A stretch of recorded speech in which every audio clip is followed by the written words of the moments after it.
Hola de nuevo, bienvenido, bienvenida al curso. En este vídeo vamos a hablar sobre el aspecto de conjunción. El aspecto de conjunción se da entre dos o más planetas situados en el mismo signo. El resultado depende de los actores y del escenario donde suceda.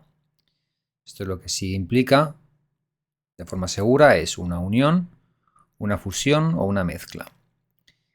La conjunción no se considera exactamente un aspecto en el sentido técnico, es decir, una visión entre signos que se miran entre sí, sino más bien una copresencia o cohabitación. Los planetas no se miran, se tocan, y por tanto no hay distancia que medie ni separación entre sus naturalezas. Esta fusión, que puede ser creativa o destructiva, va a depender de la compatibilidad entre las naturalezas planetarias implicadas y del signo en el que ocurra. Es el aspecto más ambiguo. Si bien puede simbolizar integración, refuerzo mutuo o fusión de energías, también puede indicar una lucha por el protagonismo, supresión de una función por otra o dificultad para distinguir los roles. Por eso, su interpretación depende sobre todo de los planetas implicados, si son amigos, entre comillas, naturales o enemigos, también entre comillas, el signo donde ocurre sobre todo también. Los planetas están dignificados o debilitados en esos signos.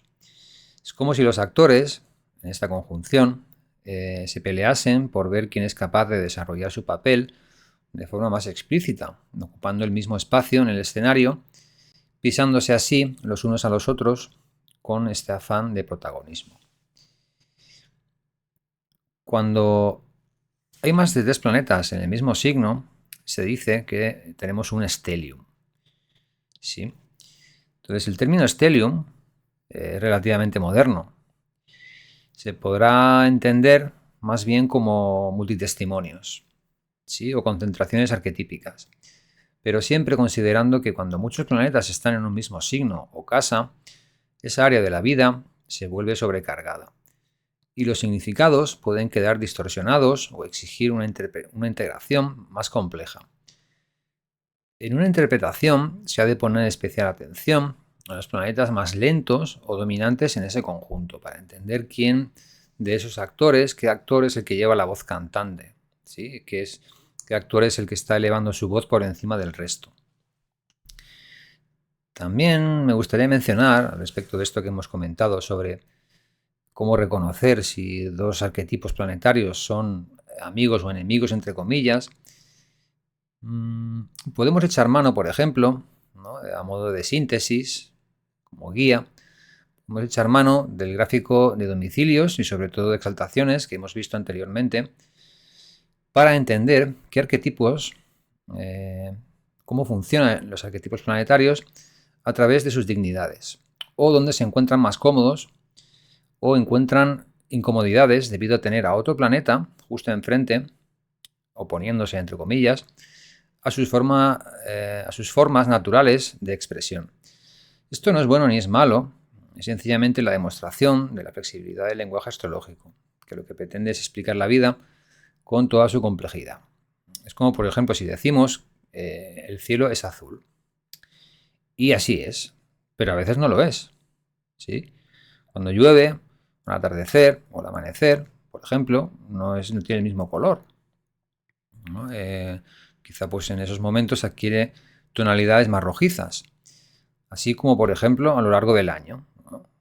Su principal cualidad de ser azul se puede matizar, ¿sí? Este ideal que tenemos del cielo, cuando reconocemos que el cielo tiene esta cualidad de tener este color azul, ¿sí? Entonces, cuando, por ejemplo, se aleje un estado concreto de su natural estado de azul, ¿no?, cuando, por ejemplo, si seguimos utilizando ese símil con el cielo, ¿no?, cuando este cielo se aleje de este ideal de ser azul, ¿no?, es lo que nos va a decir cuando el cielo se encuentra lo más alejado de sí mismo, no se parece a sí mismo, está lo más alejado posible de su propia naturaleza, ¿no?, de cómo lo percibimos, de cómo lo entendemos. Pues, por ejemplo, cuando es invierno cerrado, ¿sí?, hace muy mal tiempo, y el cielo está gris y no podemos ver al sol, ¿no? Entonces decimos el cielo no es azul, sigue siendo el cielo, pero no es azul en este momento. Esto que comentamos es solo un ejemplo para entender las afinidades o discrepancias que pueden existir entre arquetipos cuando se ven interactuando los unos con los otros. Por ejemplo, Saturno es el planeta que rige los signos más alejados de las luminarias, como hemos visto en el esquema de domiciliaciones. Y también se exalta en el signo contrario a la exaltación del Sol. Sí, ahora que estamos hablando de los aspectos, ¿no? Pues vamos a entender lo que sucede con las oposiciones, ¿no? Estamos contraponiéndonos con otra cosa, ¿sí?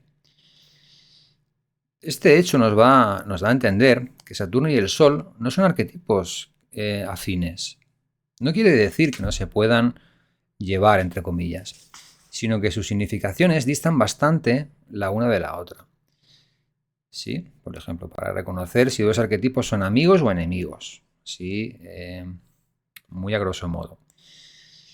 También, sin embargo, como hemos visto en estos esquemas de domicilios y exaltaciones, Saturno se exalta en un signo regido por Venus, que es Libra. Esto quiere decir que Saturno y Venus son arquetipos entre los que existe una simpatía. ¿Sí? De igual forma que sucede con la Luna, que se exalta en un signo regido por Venus. También existe simpatía entre la Luna y Venus. Aunque no es así con Saturno y con la Luna, por lo que decíamos al respecto de elegir un signo como Capricornio, que se encuentra lo más alejado posible de la casa de la Luna, que es Cáncer. Sí, aquí existen una serie de diálogos y de afinidades y también discrepancias entre arquetipos que no son sencillas de entender, sino que podemos ir viendo que como astrólogos nuestro trabajo es descifrar el lenguaje de cara a entender estas particularidades que existen entre arquetipos y traducir aquello que está sucediendo. Esto requiere de una base técnica, que es lo que estamos explicando en este curso de introducción a la astrología, que es la herramienta que abre la puerta a la relación personal con los arquetipos y que posteriormente nos ayudará a desarrollar el hemisferio derecho de nuestro cerebro, que es el encargado de articular interpretaciones y síntesis simbólicas de conceptos más técnicos. ¿Sí? Me gustaría dejar claro pues, estos matices que cuando hablamos de planetas amigos o enemigos, ¿no? Es pues, entender el contexto en el cual estamos desarrollando este término. Ya para el siguiente vídeo vamos a empezar a hablar de los orbes.